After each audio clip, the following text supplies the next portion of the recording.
সেদিন ছিল শনিবার আর আমরা সবাই মিলে প্ল্যান করে বেরিয়ে পড়েছিলাম আমার দিদার বাড়ির উদ্দেশ্যে। যেহেতু আমার দিদার বাড়ি গ্রামে, তাই এরকম একটা গ্রাম্য পরিবেশে ঠান্ডার মধ্যে ঘুরতে যাওয়ার ব্যাপারটাই কিন্তু আলাদা। বেরিয়ে তো পড়েছিলাম, কিন্তু সেদিনকের ওয়েদারটা এতটাই খারাপ ছিল, এইবারে শীতের মনে হয় প্রথম এত ঠান্ডা পড়লো সেদিনকে। তারপর আমরা দিদার বাড়িতে পৌঁছে আগে খাওয়া দাওয়া সারছিলাম, কারণ খেয়ে দিয়ে আমরা যাব সর্ষে ক্ষেত দেখতে। আর আজকের আমাদের মেনু ছিল ফ্রাইড রাইস আর চিলি চিকেন। তারপরে আমরা চলে গেছিলাম ক্ষেত দেখতে। শীতকালে নতুন নতুন সবজির চাষ প্লাস সর্ষে ক্ষেত দেখে তো এরা এত মজা পেয়ে গেছে কি এদের ছবি তোলা ভিডিও করা শেষই হচ্ছে না।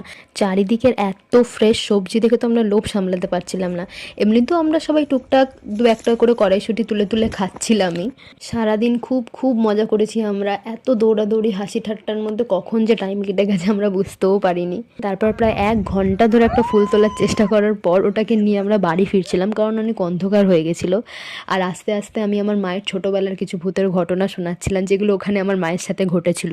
আর সত্যি আশপাশটা এত ভয় লাগছিলো, মনে হচ্ছিলো আমরা কোনো অ্যাডভেঞ্চার করতে বেরিয়েছি অন্ধকারের মধ্যে টর্চ নিয়ে। তারপর আমরা বাড়িতে এসে একটু ফ্রেশ হয়ে ব্যাগ ফ্যাগ গুছিয়ে বেরিয়ে পড়েছিলাম, কারণ আমাদের অনেকটা রাস্তা যেতেও হতো। প্লাস আমরা ভেবেছিলাম ওখানে পাশেই একটা রেস্টুরেন্ট আছে, তো আমরা কিছু টুকটাক চা ফা খেয়ে বেরিয়ে যাব। আর ওখানে এত ঠান্ডা, আমি তো প্রায় 4-5টা সোয়েটার ভেতরে পড়েছিলাম, তাও ঠান্ডা মানাচ্ছিল না। আর এত কুয়াশা চারিদিকে কি এপার ওপার কিছুই দেখা যাচ্ছিল না।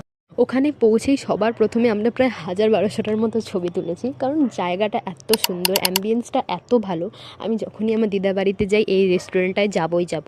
প্লাস এখানকার খাবারও এত টেস্টি, তাই ওখানে পৌঁছেই সবার প্রথমে আমরা কিছু চা কফি আর ওখানকার বেস্ট খাবার যেটা আমার পছন্দ ক্রিস্পি চিকেন অর্ডার করেছিলাম। ওখান থেকে বেরিয়ে আমরা একটা পুরো ফাঁকা অটো পেয়ে গেছিলাম। তারপর অটো থেকে নেমে আমরা সবাই সবার বাড়ির জন্য ওখানকার কিছু সব থেকে ভালো ভালো মিষ্টি নিয়ে স্টেশনে ওয়েট করছিলাম আমাদের ট্রেনের জন্য। তারপর আমরা ট্রেনে উঠে বসার জায়গাও পেয়ে গেছিলাম, কারণ প্রায় 9টা-9:30 বেজে গেছিলো আর ট্রেন মোটামুটি খালিই হয়ে গেছিলো।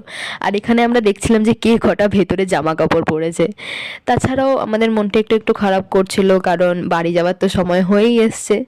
যাই হোক, তোমাদের যদি আমার ভিডিওটা ভালো লেগে থাকে প্লিজ একটা লাইক করে দিও। দেখা হচ্ছে নেক্সট ভিডিওতে। বাই।